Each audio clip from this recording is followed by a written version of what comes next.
So welcome to Friday mornings at Canmore Theravada Buddhist Community Monastery. It's wonderful to sit together. And as several of you would know, we were on a road trip as a community. So I'm going to begin today's Dhamma reflection with just a bit of story, and then hopefully segue into something that's more meaty and useful. But I did want to let everyone know what we were doing and a bit of why, which is a theme for today. So we headed out. One of the reasons was for us to just be all together. And we took this road trip and we drove, first stopping near Spokane, near a little place called Newport. There's a thriving Tibetan monastery called Shravasti Abbey. It's about a 6-hour drive from here. And if anyone is inclined to have a monastic experience, a monastery experience, this would be a great place to visit. And it's quite easy to visit. It's a long application form, but they have a lot of availability and a lot of spots. And there are currently 22 monastics there. There are 2 more women about to become novice nuns, going from their first year they wear blue, which Anagarikesara was all for, because white is got its challenges. And it's founded, and the abbess is a very, very deep, wonderful practitioner named Venerable Thupten Chodron. And the monastery is in the same school of Tibetan Buddhism as the Dalai Lama. So there's a plethora of pictures of the Dalai Lama throughout the monastery. And Venerable Thupten Chodron has written probably 10 books, co-written them with the Dalai Lama. And she's now in her 70s.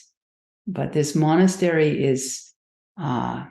it was so inspiring and encouraging. The monastics were very bright and vibrant and happy and warm and open. And everything in the monastery is very, very deliberate, very thought through. Like the placement of Buddha rupas, Buddha statues is often in the center of a passageway that they're constantly being reminded. Very reverential. And they do, in the morning, they do these full prostration bows, many of them, maybe 30 or more, all as a group, while they're reciting very powerful passages about taking account of their own heart, their own path, their own development, and acknowledging things that they want to leave behind, things that they want to cultivate, being reminded every day of our samsaric situation, that we're just in this cyclical rebirth over and over and over. Really powerful. And then it's a big community, and there's usually visitors, so it's around 30 people. Then at one point you're all in a circle and you all bow to one another, which is very beautiful and very heart opening. So many practices there that were, it was clear the effect that they were having. I've had a senior nun talk to me about people that have been in the robes for a long time and lived in community a long time can become like river rocks. They're just smooth all around, that a lot of the rough edges have just been worn away. That the community and the practice and the commitment and the perseverance can be like a rock tumbler, and just you come out all polished and smooth.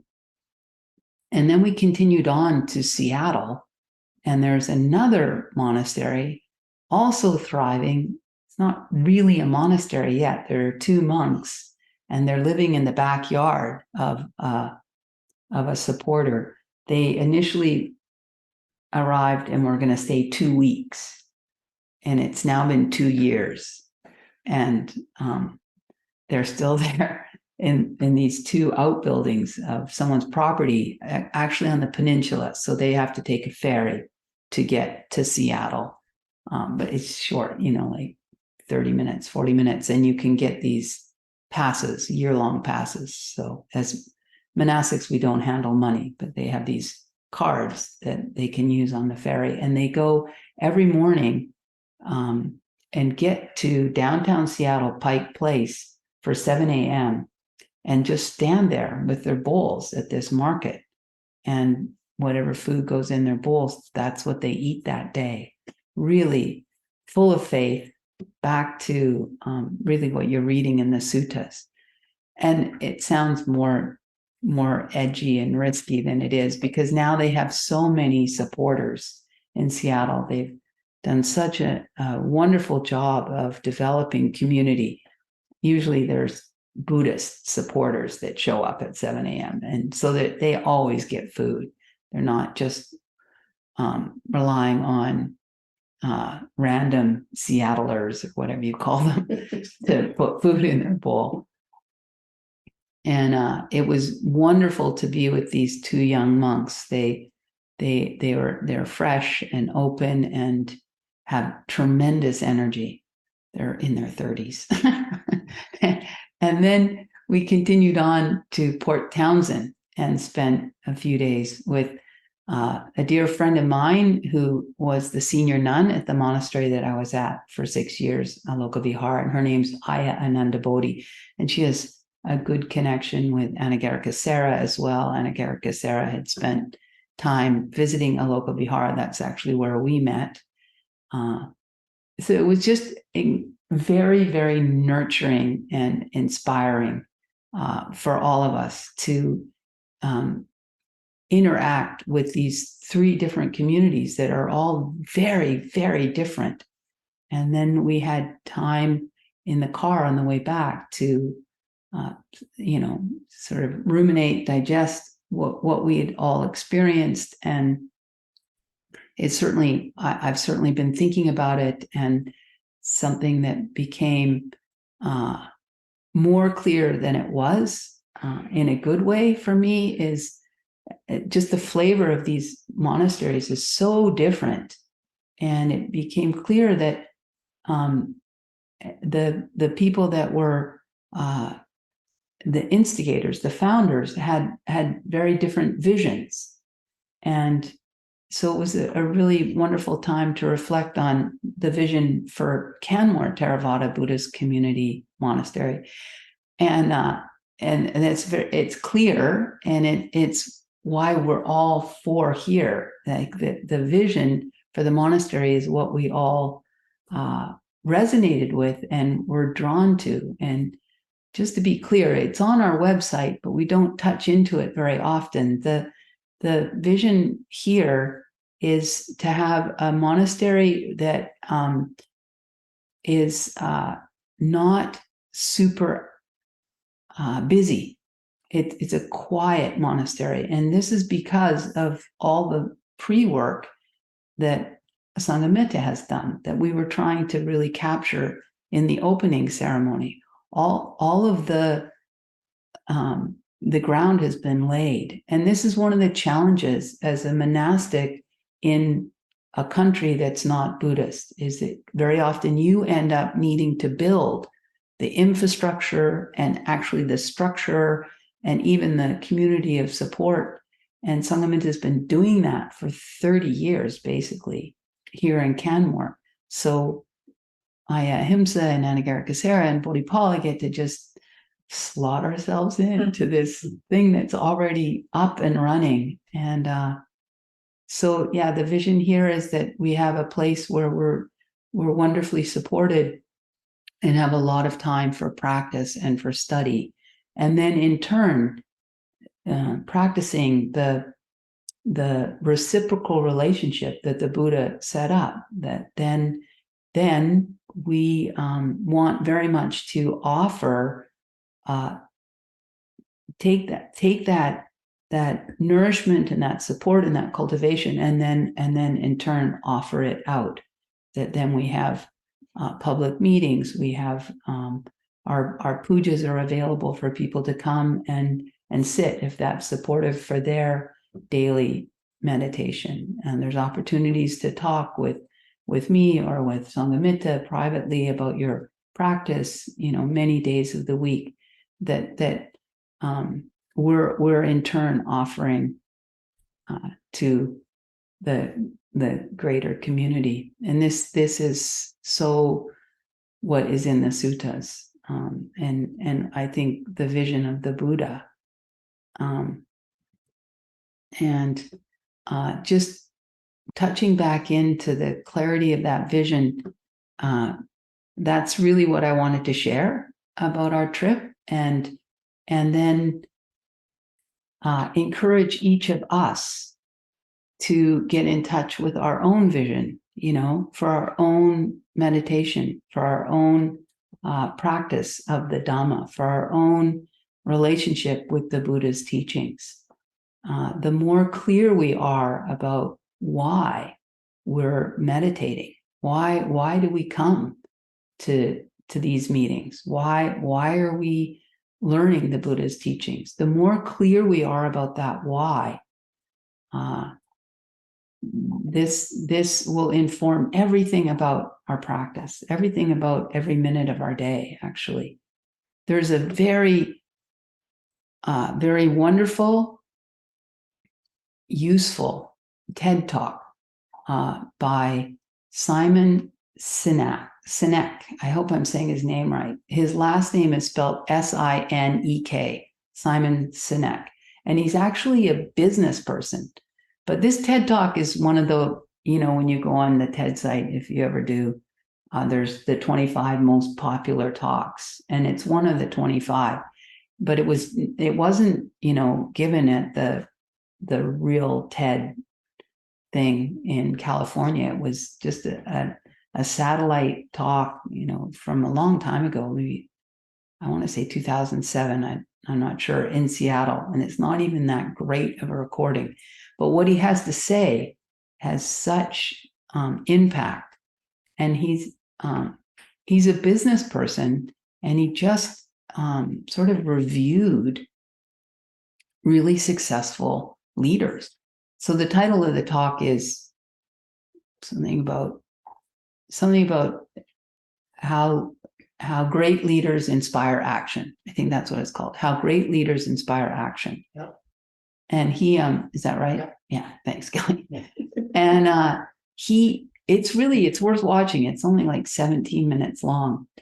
But the essence is he says that it just looking at very, very diverse companies, leaders, innovators, he realized that the ones that are powerful and inspire sort of do things backwards from the way that we typically operate. So he calls it the golden circle. So he has these 3 concentric circles, and on the outside of the circle, the outside circle, he calls what, and then the middle circle he calls how, and the inner circle he calls why.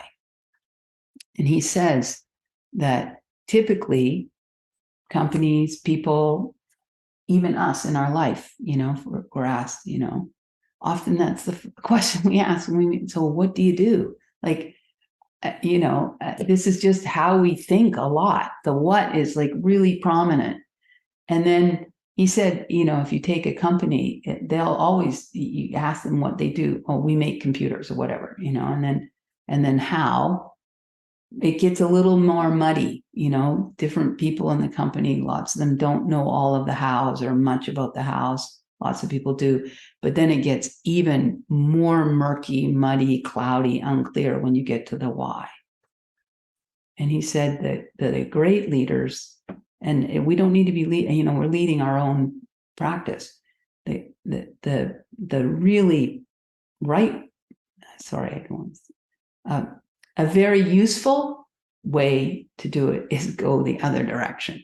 That the why is where you start, and then you get to the how, and then the what is much less important. The why is crucial, the how is really important, and the what is like a strategy, you know. So, and even in our community at the very beginning, that's one of the very first things that we did when finally all four of us had come together as a community. We had a time together where we came with our core values, like why are we here? And this is a very important thing for a monastic to be touching in on. Why am I a monastic? Why am I in robes? And the more that we're touching in on that, the more it's like what's that on a boat? A rudder? Yeah, it's a rudder, right? That keeps you going in the right direction. Because as a monastic, you know, and even in our lives, sorry, I'm going on and on about this, but it's really important. I say that all the time. There's another book that I'm thinking of that also was groundbreaking by Stephen Covey called 7 Habits of Highly Effective People. And he talks about this, that he does it a little bit differently, but that a lot of times if we're not in touch with the important, then just the urgent sidetracks the important, you know, but if you get the important and if you get it really clear, then this is a rudder for your life. It's a rudder for your day. It's a rudder for your mind, for your heart. So I really want us, all of us, I really encourage you to pose that question. Why am I meditating? Why am I learning the Buddha's teachings? And get really clear about it. And there's not a wrong answer. Not at all. This is your heart. This is your life, your practice. But the more you get in touch with why are you doing it? Is it to be a better parent? Is it, there's no wrong answer. But the clearer you are, the more the teachings will take root, and they'll have meaning, and they'll have more impact in your life. Is it to have more peace of mind? Is it to purify the mind? Like so many different answers. Is it just to be more calm? These are all valid reasons to be practicing. And meditation will accomplish that goal, that ideal. And sometimes that goal will change. Many people begin to practice to just understand themselves better. And then as they start to understand themselves better, then they want to clean up their act. And then as they clean up their act, they want to see things as they really are and have deep insight. And then as that happens and they start having deeper meditation, then they want to become enlightened. This is great. That's really great. That happens. But there's no wrong answer to that why. So you don't need to be afraid as you pose that to yourself. And I just want to add in that this why will definitely give energy to your practice. Simon Sinek in this talk, he uses 3 examples. He uses Apple Computer that I'm not going to talk about, and he uses the Wright brothers, and he uses Martin Luther King. So you see, he's really looked at diverse, you know, business situation, an inventing situation, and a social movement. He's looked at all of these leaders and really sees this pattern that they were so crystal clear about the why. And it adds energy and juice and power to what you're doing when you're clear about the why. With the Wright brothers, he's saying that they were they were much less funded, much less hands on deck, people power than there were several other organizations trying to get into the air at the same time. But the Wright brothers were so clear about why they were doing it. And it was quite a pure motivation. And they're the ones that succeeded. And it's wonderful when he talks about Martin Luther King. He's like, Martin Luther King did not say, I have a plan. He said, I have a dream. So bring this dream into your practice and experiment with limits. You can push the limit. The Buddha's teachings are extremely powerful. So yesterday we had a sutta contemplation. And the sutta that we were looking at was in the numerical discourses, Anguttara 10, the book of tens. The numerical discourses, there's the book of ones, the book of twos, the book of threes. It's just a teaching, a memory method. The Buddha, it's just an aid to memory. Like you go to the store, or Sanghamita, I have 4 things I need to tell you. Like sometimes that'll just be enough. I always like, there's 3. What was the 4th? But the number is a powerful memory tool. So this was in the book of 10, so a list of 10.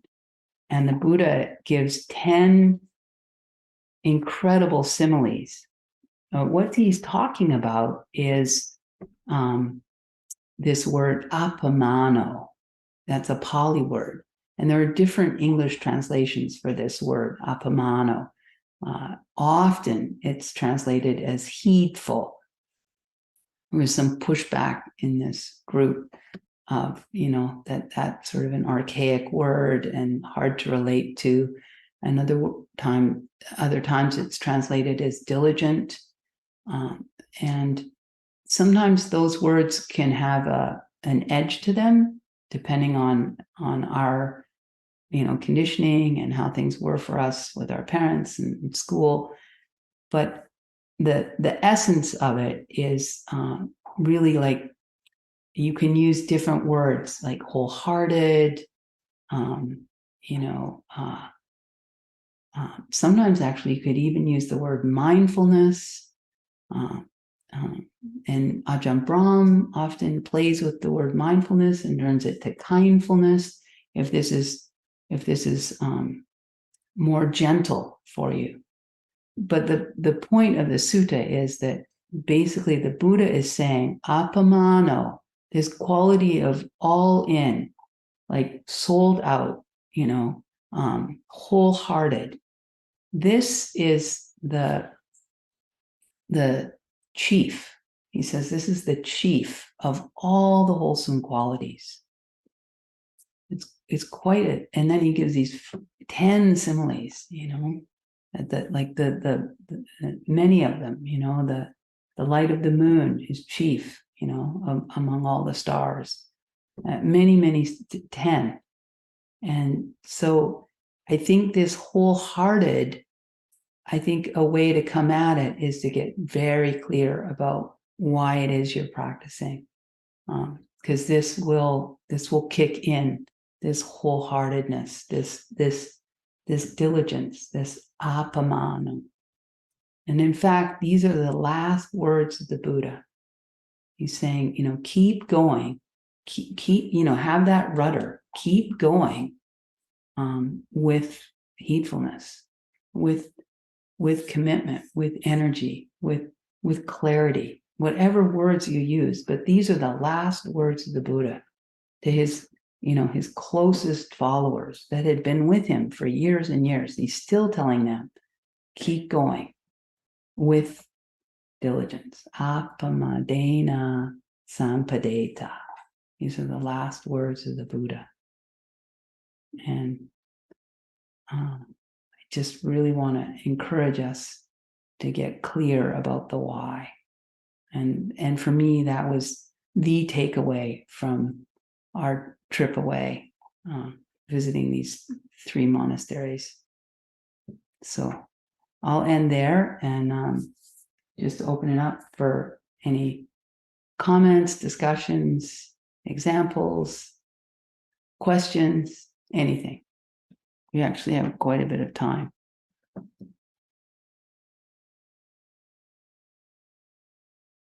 Is it important for us as lay people to align what's important for you, but you talk with each other and decided the vision or what exact thing makes this community for you? Is that important for us to know, or is it more important for us to just pick the why for ourselves? What do you think? Well, I think we have to agree with you. And, to be here, I think we have to want, or at least honor what you're, the four of you, have together, you have the same, direction and, right now you said the why for us, so I think that's really important to see if it's gonna keep us here or not. Yeah, I think that each person just needs to figure out the why they're practicing for themselves. Yeah. Very much. Scott. I'm just interested that you study under Beth Upton, and she tailors individuals to, some kind of intuitive sense she has or whatever to decide what meditation objects, etc., work best for different people. So, like, what would some of the meditation objects that she would dole out, and what is your meditation object, and how do you practice that one? So did everyone hear that? Okay, Sarah didn't. So Scott, not well. okay, so Scott is asking about the person that I study meditation with, Beth Upton. And Beth Upton, if you've ever watched any of her YouTubes, she has a channel and her YouTubes are very, very short. She always begins and ends with the fact that she does not teach a one-size-fits-all at all, that she tries to teach people very individually. And in fact, that is one thing that I think she's very skillful at as a meditation teacher, is helping people work with a meditation object that's really working for them. Because she definitely teaches with this framework of you have your meditation object and then you have this relationship with your meditation object. And this relationship is very key. Like you need to at least find your meditation object somewhat pleasant. It needs to be something that is meaningful to you, that because the mind is going to spend a lot of time with the meditation object. So it needs to be something that the mind is interested in, can engage with. Yeah. So, this isn't, I mean, the Buddha did the same. There are many, many meditation objects in the suttas. And the one that is probably the two meditation objects that are the most, and someone else can correct me, I think breath meditation is so many suttas about breath meditation, and then so many suttas about metta, about the four Brahma Viharas. But there are also meditation objects like 32 parts of the body. There's a meditation object of corpse meditation, death meditation. There's these kasina meditations. So many, many meditations. So it's all in the suttas. Another set of meditations that can be very useful are these 6 recollections, where you're recollecting the qualities of the Buddha. It's a very, very uplifting for the mind. You're recollecting qualities of the Dhamma, recollecting qualities of the Sangha, and then recollecting your own virtue. Very, very important at times, especially if you're feeling a little bit discouraged in some way or a bit overwhelmed. Very, very helpful. And to reflect on your own generosity, also very uplifting. And the 6th one of those recollections is more of a stretch for many Westerners, to recollect the deities, and you recollect that just that they have such a fortunate rebirth, and that they also had good sila, good morality, good ethics, and probably a lot of generosity, as did I. So it's an uplift for the mind. And then another meditation object is a 4 elements meditation object. And Scott, that's the one that Beth has given to me, 4 elements meditation. So this is a meditation object that you can give to someone that has a lot of things going on in their body. So, yeah. So how would you practice the 4 elements? So 4 elements meditation begins with a lot of investigation to start, the first, like just getting ready to do it. And then it switches to a samatha, samadhi type of meditation. So beginning, you are just becoming very familiar with the felt sensations of the characteristics of the 4 elements. So for earth, you're becoming really aware of solidity, of hardness, softness, rough, smooth. And then for water element, the characteristics of water element are flow and cohesion. So you start to become sensitive to blood flowing, energy flowing, the breath is flowing, and cohesion. You start to feel like, oh, my eyeball's a lump, my tongue's a lump, my whole body's a lump. You just start to feel it. And then hot and cold for fire element. Temperature is very, very, very easy, very accessible. And then wind element is the element of movement. So you become aware of pushing forces in the body. You start to feel your heart pushing the blood. That's one example. You start to feel the pushing of when you're breathing in, breathing out, and supporting. So you start to feel, you just become very aware. And then once you become very familiar with that's kind of your repertoire, then you just do these rounds of feeling the earth element in the body, feeling the water element in the body. And it's almost hypnotic. It's quite peaceful. Yeah. Like quite a few years ago now, Sangamita taught us walking meditation where we using the 4 elements. Mm-hmm. You're walking around here, of course, you look up at a mountain, you can feel the solidity, Mm-hmm. and you try to transfer that to how the body feels. Mm-hmm. And you pass a stream or something, or it's raining, or you can absorb the water element and feel the water element. And air, of course, the wind blowing through the trees or whatever, then you feel it in the breath. Fire, you can feel the sun heating you, or Yeah. I found that to be a good walking Yeah. meditation. Yeah. And then there's the contemplation, of course, that, earth element internally, earth element externally, it's the same. Yeah. Yeah.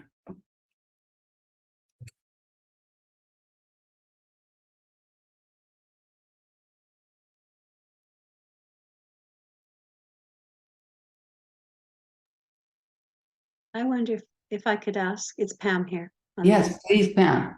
Definitely. I find myself drawn to many different objects. It's a new word for me to call it that. But I wonder if that's interfering with the calming of my mind, Pam, what are the objects of meditation that you play around with, that you're drawn to? So I would say I spend most time just focusing on feelings in my body, like sensations. But I like the just going to breath, coming back to breath, I guess is a way to say it. And I have this thing, I don't know if this is a formal thing, but just, I find there's a dark place in my brain where I can just kind of stop thinking. I don't know what to call that. So I just go to the darkness, right?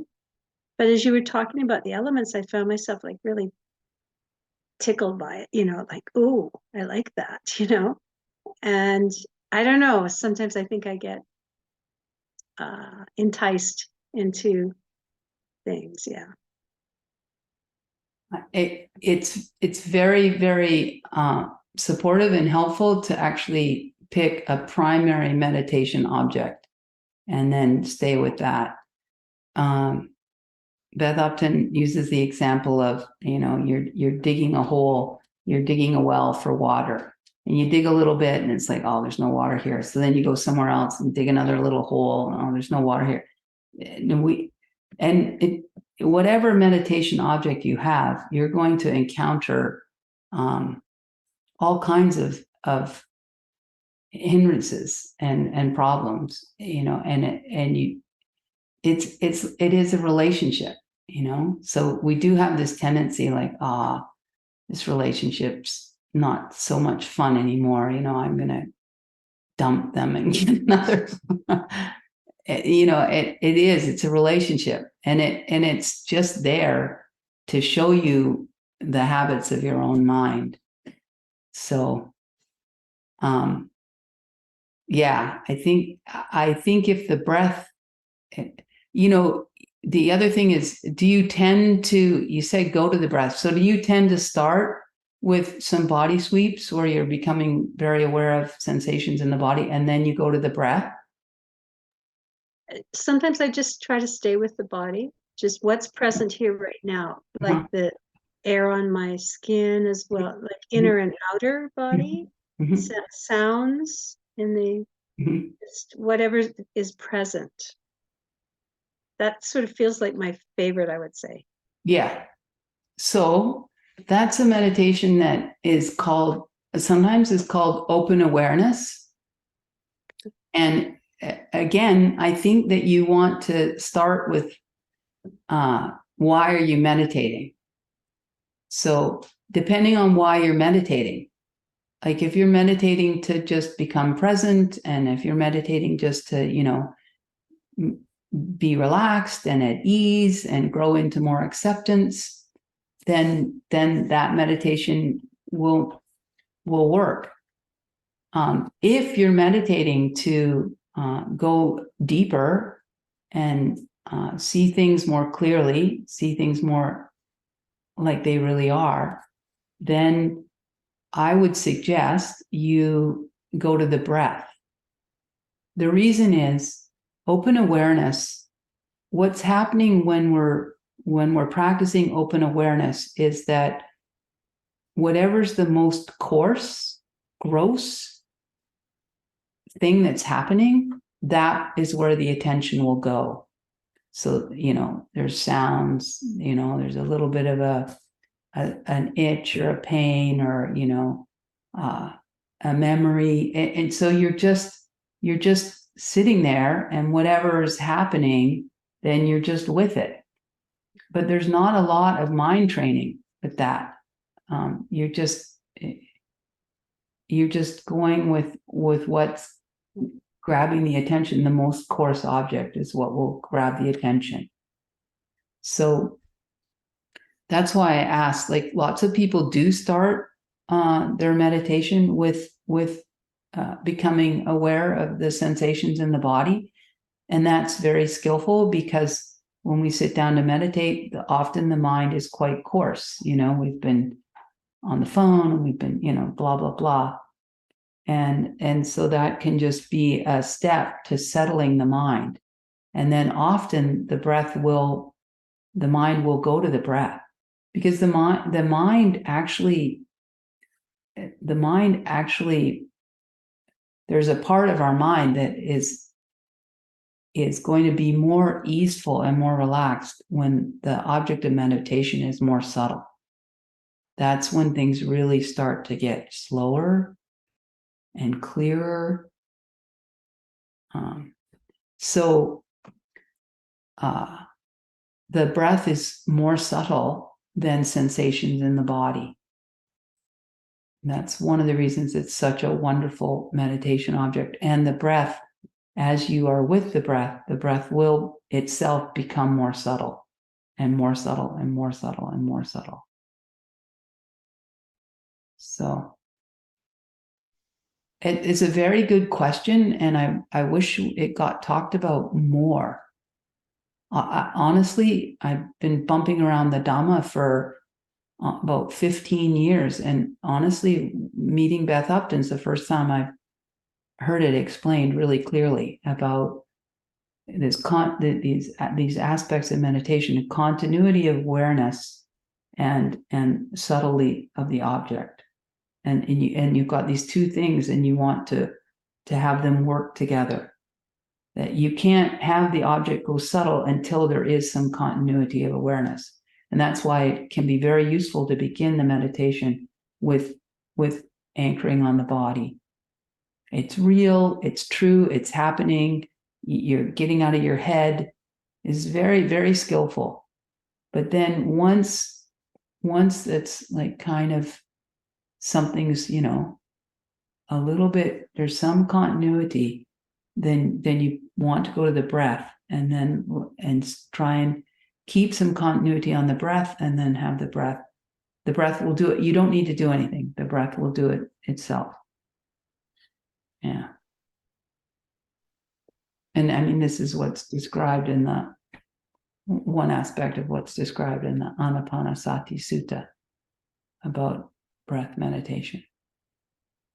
I really appreciate this conversation, because I feel over my, lifetime of sampling different meditations that I've never kind of had that understanding that there was, it was pointing me in different directions. And so thank you.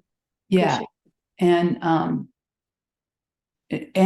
mean, it's also like our tendency to just do things, buffet style. And yeah, no matter what, it is a relationship. And no matter what, you're gonna encounter times where things, I had all this momentum, it was going so great. And now, this is just how meditation is it is a relationship. And part of the relationship is a relationship with your own mind, and a relationship with the present moment, and a relationship with your meditation object. And that we just have such a grass is greener on the other side of the hill, like it's like, well, maybe I should try, and then you try it. And the very first meditation or two, it's like, this is all, but it's just that same, that tendency in the mind of wanting the new, wanting the shiny. Yeah. And there's, I think one other thing that's important to mention is unity as well as subtlety, because if our why we're meditating is to develop samadhi, like stillness, so that we can see clearly, we need our mind to be unified. And so if we're bouncing from sounds to feelings to thoughts or whatever, we don't have any unity. So I think it's subtlety and unity. Yeah, totally. The meditation is going from diversity to simplicity, definitely. And the open awareness that is not happening. It's exactly right. Yeah. Please. Question, this might be more of a practical. Yeah. Actually, but, I think for myself, breath is the most helpful in guidance. But when I first came into this building, I think it was end of February or early March, I was week 1 of a very acute neck nerve impingement. I've never experienced that. And I knew it would be a challenge because in the evenings it was difficult to exist upright. Yeah. And I was like, Yeah. sitting, I don't know how that's, I knew it would be a challenge, but I really wanted to come, so I sat in the back and I tried to focus on the breath, and it was all consuming. All I could think about is Yeah. and it just took over. Mhm. And I was really, and I just sat in the back with tears flowing down and like, how do I? And it was interesting because I tried to be like, okay, be kind to your body and send love, etc., etc. When you have such times, I mean, now I'm very grateful it's resolved. When you have times like that in the flow and ebb of bodily injuries and not that takes over, do you have any advice or guidance on that? Even with the helping the sick, in which their pain and discomfort is taken over physically Yeah. and therefore mentally. Yeah. So the question's about, chronic pain, and honest to goodness, what you did to me is what I would say is just try and not fight it, not add as much as possible. And that's where like 4 elements meditation, I'm not saying to pick that up, don't. But I mean, that's one of the things where you start to see the body as just these elements. And that's one way to be not adding, like this is just the way it is.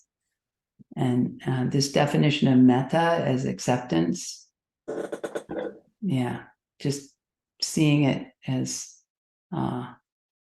so often we make things worse because of our aversion and our resistance to the situation. Yeah, and I think actually calming yourself with like, this is, I'm not going to be like this the rest of my life. This is this is an injury. Yeah. And just any way of framing it that you can relax more, calm. Yeah. And I think even before what you're going to be doing with your mind is you physically take care of your body. So Yeah. if sitting was difficult, but lying down was better, then you want to lie down. Yeah. Right. You first of all do whatever, get treatments. Yeah. Look at what posture is best for your body, do all those physical things. And then when you've done whatever you can there and there's still pain, Yeah. then use the holding Yeah. technique, or use kindness, use acceptance, use your knowledge of impermanence, all the things that I had just mentioned. But I think the step before that is Yeah. physically taking care of yourself. Yeah. Posturally and treatment wise and whatever. Bodhipala. Yeah, and I would also say that that's where you learn something interesting, in that the strength of one's ability to choose where you're putting your attention is now demonstrated for real. And so all the training that one is doing ahead of time is super important when you hit the real overwhelm, and those moments happen. That's part of what you can use as your motivation. Oh, okay, I've seen what it's like when I have no ability to keep my mind where I choose to put it. Yeah, this really powerful experience in the body is taking over, whether I like it or not. So all that mental training in advance is very helpful. And yeah, and I think Ajahn Sona has a book called Life as a Near-Death Experience. And he has some very good advice around dealing with pain. If you haven't done this training, basically your only option is to attempt to absorb the mind in something else. And it may have to be an equally strong stimulus in order to do it. But at that point, if you haven't done the training, you're providing relief to the experience and it's kind of, if you look at the ways to remove hindrances, it would be down the line at number 3, distract. I can't pull my mind away from this experience. It's so powerful, it's so strong. It's so coarse. Okay, I literally have to close my eyes to it, turn my attention away, and find something that will actually hold my attention. Yeah. And if you're lucky enough to have done a lot of mental training, that'll just be so easy. But if you haven't, it will be challenging for sure. Okay, Thank you. we're over time. And Sharon, you had a question. Yeah, probably too long. I was just interested in what kind of deity you would be using in just a couple sentences, I guess, at this point. I think if you've read suttas and read any about deities, like there's a deity that comes to the Buddha in the highest blessing sutta, the Mangala Sutta. Mhm. Any deity that or you could just imagine, angels or tree spirits, yeah. Okay. Well, there's all the Tibetan ones, but that's mixing traditions. You can do that if you've got, Yeah. yeah, definitely. And Definitely. Ajahn Punadamo has a guided meditation Yeah, on his website on the deities. yeah. It's just basically the deities and the different heavenly realms in the Buddhist cosmology. Okay. Could you spell that Ajahn who? I gotta. Punadamo, Punadhammo. And Dhammo. yeah. And Sharon, he's at Arrow River.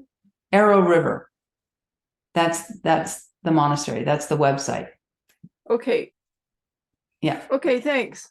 Great. It's abundance of advice. It's awesome. Thank you. Great. So we'll end this morning with a very short metta meditation. May you be well. May you be happy. May you be peaceful. May you be loving. May you be calm. May you be safe. May no problems come to you. May no difficulties come to you. May no harm come to you. May you meet with spiritual success.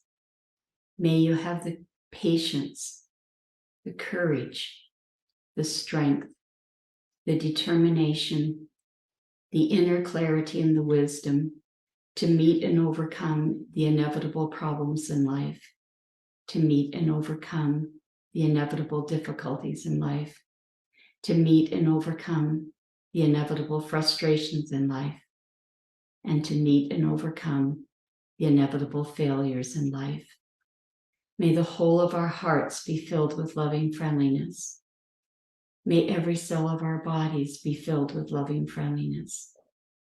May every level of our consciousness be purified by loving friendliness.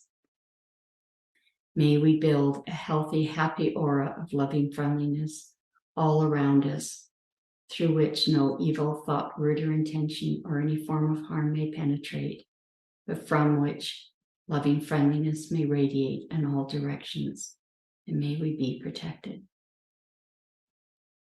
May the merit of our practice be shared with all sentient beings, named and unnamed. Lee, Rose, Kara, Harry, Perez, Janice.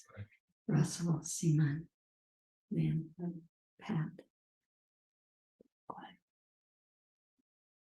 May all beings be well and happy.